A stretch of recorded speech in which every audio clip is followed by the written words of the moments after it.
Voilà, alors les Palestiniens n'ont plus la cote qu'ils avaient.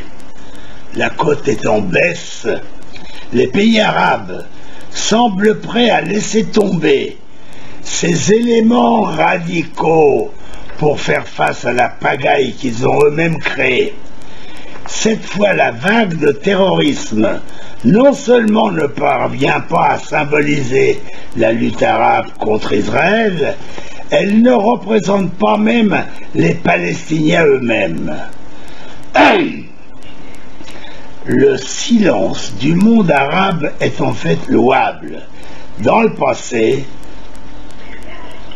le moindre des incidents en Judée-Samarie, et encore plus sur le mont du Temple, aurait suffi pour faire descendre les masses dans les rues.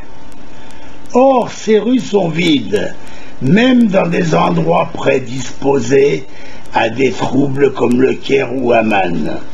Les médias arabes ont également marginalisé ces événements, atteignant la rhétorique à l'exception d'Al Jazeera, basée au Qatar, où l'incitation à la haine est un réflexe ancré. Même Ankara est réticent à monter au créneau.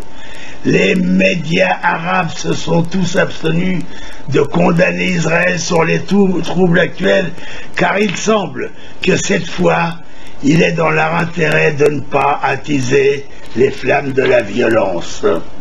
Ce silence inhabituel du monde arabe pourrait provenir du fait que leurs dirigeants sont préoccupés par des questions internes. Personne n'a le temps ni l'énergie pour encore devoir faire face à un énième problème palestinien. Et il semble que les accusations de Ramallah disant qu'Israël veut imposer un changement dans le statu quo sur le mont du Temple ne soient pas pris au sérieux, Dieu merci.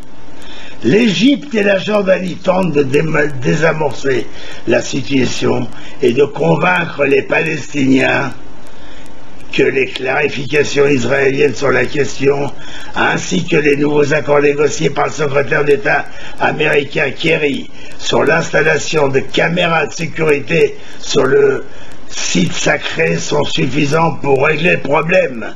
Tous les prétextes sont bons pour déclencher la violence, mais là, ça suffit.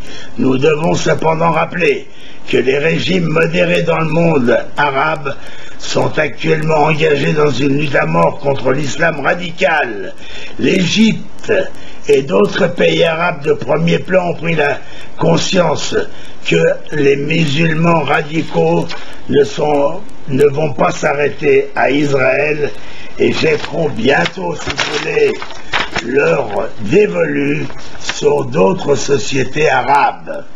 Ceux qui luttent contre ces extrémistes en Égypte, en Tunisie et d'autres pays arabes n'ont aucune raison de soutenir le Hamas et le mouvement islamique dans la mesure où tout ce qu'ils essaient de faire est d'agiter la situation sur le terrain au nom de la religion.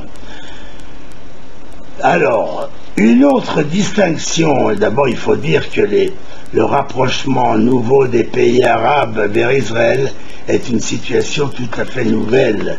Une autre distinction intéressante concernant l'escalade récente est que les terroristes adolescents impliqués dans la majorité des attaques qui ont lieu au cours des dernières semaines ne sont pas salués comme des héros par les médias arabes ou de la société palestinienne. Leurs actions ne sont pas considérées comme une preuve de leur dévouement à la cause palestinienne, mais plutôt comme une indication qu'ils ont perdu le nord et le sens commun.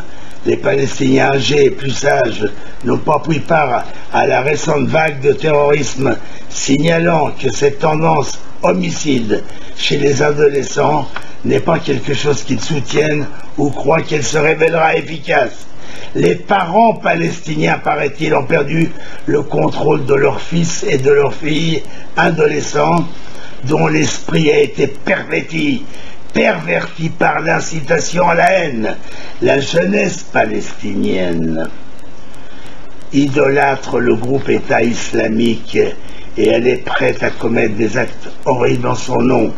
le fait que les récents attentats terroristes n'ont pas réussi à recueillir un large soutien dans le monde arabe et qu'un nombre croissant de Palestiniens soient venus à comprendre que l'extrémisme ne va pas les mener quelque part, laisse espérer que cette vague de violence va bientôt s'essouffler.